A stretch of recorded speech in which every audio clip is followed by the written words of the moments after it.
पाक भारत टाकरे में से कुछ दिन बाकी, लेकिन उससे पहले इंडिया मीडिया कप्तान बाबर आजम से खौफजदा। कप्तान बाबर आजम के इंडिया मीडिया में चर्चे। अगर ये वाला बल्लेबाज 10 ओवर तक पिच पर ठहर गया तो ये इंडियन टीम के लिए मुश्किलात खड़ी कर सकता है। इंडिया मीडिया कप्तान बाबर आजम और मोहम्मद रिजवान के हवाले से क्या रिपोर्टिंग कर रहा है, मुकम्मल तफसील के साथ बात करेंगे इस वीडियो में। लेकिन मज़ीद आगे बढ़ने से पहले अगर आप चैनल पर फर्स्ट टाइम हैं, चैनल को सब्सक्राइब करके साथ में लगी घंटी के बटन को ज़रूर प्रेस कर दें ताकि क्रिकेट से जुड़ी तमाम खबरें आपको सबसे पहले जहां पर मिलती रहें।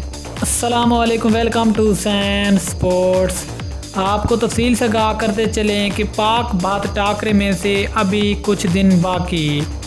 उससे पहले इंडिया मीडिया कप्तान बाबर आजम और मोहम्मद रिजवान के हवाले से बहुत बड़ी रिपोर्टिंग कर रहा है। पाकिस्तान की इस ओपनिंग जोड़ी के मुतल्लिक इंडिया मीडिया में बहुत ज़्यादा चर्चे जारी हैं कि ये वाले दो बल्लेबाज इंडियन टीम के लिए मुश्किलात खड़ी कर सकते हैं T20 वर्ल्ड कप के बड़े टाकरे के लिए। अगर बाबर आजम जैसा अजीम खिलाड़ी पिच पर ठहर गया तो फिर इंडियन टीम के लिए बहुत बड़ी मुश्किलात खड़ी कर देगा, क्योंकि बाबर आजम पाकिस्तान के नहीं बल्कि दुनिया के T20 के एक नंबर 1 बल्लेबाज हैं। इसके अलावा मोहम्मद रिजवान जो कि 2021 के T20 के नंबर 1 बल्लेबाज हैं, जिसने अब तक सबसे ज़्यादा स्कोर कर रखे हैं। और बाबर आजम और मोहम्मद रिजवान 2021 की सबसे नंबर 1 जोड़ी बन गई है।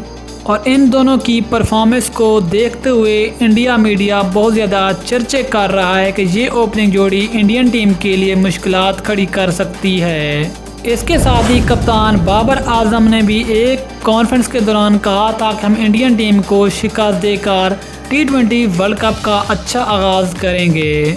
दोस्तों, अगर आप भी बाबर आजम के फ़ैन हैं तो कमेंट सेक्शन में बाबर आजम के बारे में कोई अच्छा सा जुमला ज़रूर लिखें। इंशाल्लाह मिलते हैं किसी और न्यूज़ के साथ, तब तक के लिए अल्लाह हाफ़िज़। पाकिस्तान जिंदाबाद।